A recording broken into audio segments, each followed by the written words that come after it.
Cheryl Judice knew her book would be met with some skepticism. She wrote it anyway. Interracial relationships between black women and white men tells the stories of black women who are dating, married to or divorced from white men. She interviewed 60 women and men about their relationships, the highs, the lows, whether and when race factored into those highs and lows, what led them to date outside their race, how their families received their partners, how they were received by their partners' families. It's an academic approach but with a clearly stated mission at heart. It is my hope, Judice, a sociology professor at Northwestern University, writes, that presenting their stories will cause more black women to intentionally seek to broaden their idea of suitable dating and marriage partners. That conversation, she said, is long overdue and not easy to have. What I'm bringing up, for many people, is very sensitive, Judice told me. They're like, why are you putting that out there? Because I'm tired of people being so miserable, that's why. Miserable, she said, meaning single when they'd prefer to be partnered. Discussions with her black female friends, black female students on campus, black female audience members at various panels often turn to the women's difficulty finding love. The book, Judice said, is not intended to dismiss black men as loving, suitable partners. Although she's certainly heard that criticism. I say, I have no intentions to diminish African American men, Judice said. There simply are not enough of you. Black females begin to outnumber black males by age 16, Judice writes, partly as a result of high mortality and incarceration rates that, Judice said, result from systematic discrimination against black males. Black men are also twice as likely as black women to marry outside their race, she writes. Black women are, in fact, the least likely group of women to marry outside their race. Judice first became interested in the topic after spending time with black families around her in Evanston, and nearby North Shore communities. As children and teens, the girls and the boys often hung out with groups that were racially and ethnically diverse. After their teen years ended, she observed, their social experiences took dramatically different turns. By their late 20s and early 30s, she writes, most of them had graduated from college and started their careers. Many were dating, but it was only the black males who were engaged or had married, she writes.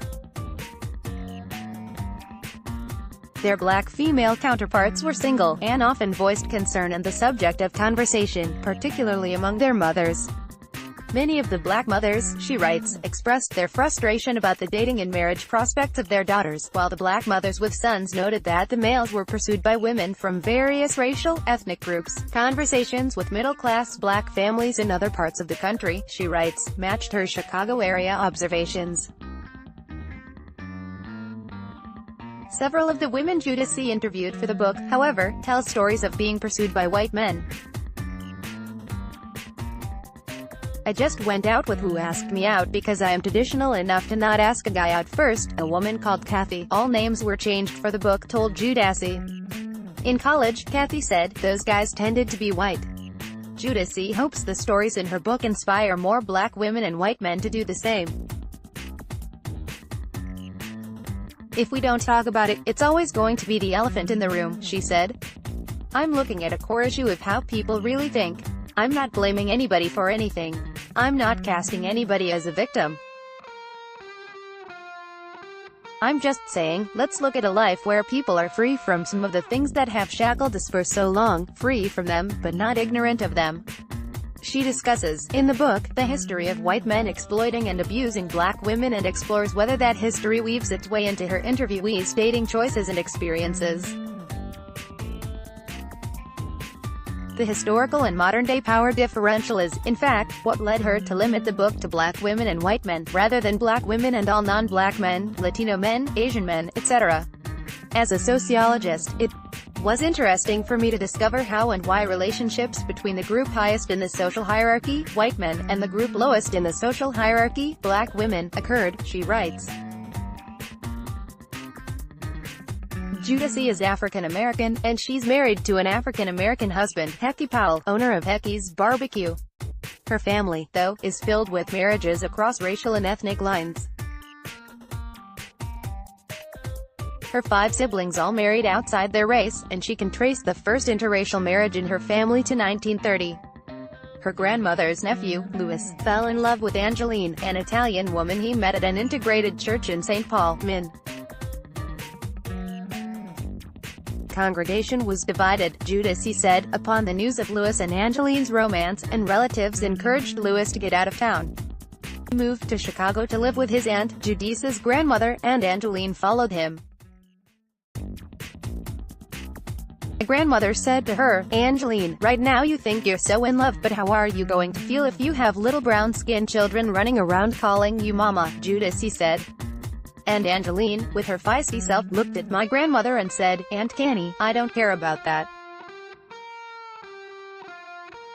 And the darker they are, the better I'll love them." They got married a few weeks later, in my grandmother's living room at 51st and Wabash. Judice hopes readers are ready to hear her message, and the stories of the women and men she interviewed.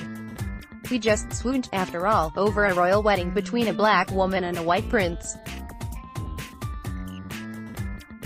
Prince Harry was born the day my husband and I got married," Judice said. Meghan Markle, in addition to the Northwestern connection, grew up and went to the same high school as my California cousins. Markle graduated from Northwestern University in 2003. "I thought, if I'm ever going to finish this book, let me do it now. While there's public interest in interracial relationships, I can only hope the book is received in the manner it was intended," she said, "and that it will start a different conversation, one that we haven't really had." Author appearance. Cheryl Judice will be selling her book at the Soulful Chicago Book Fair, which is Sunday on 61st Street between Cottage Grove and Martin Luther King Drive. She'll also appear 6 p.m. July 26 at Bookends.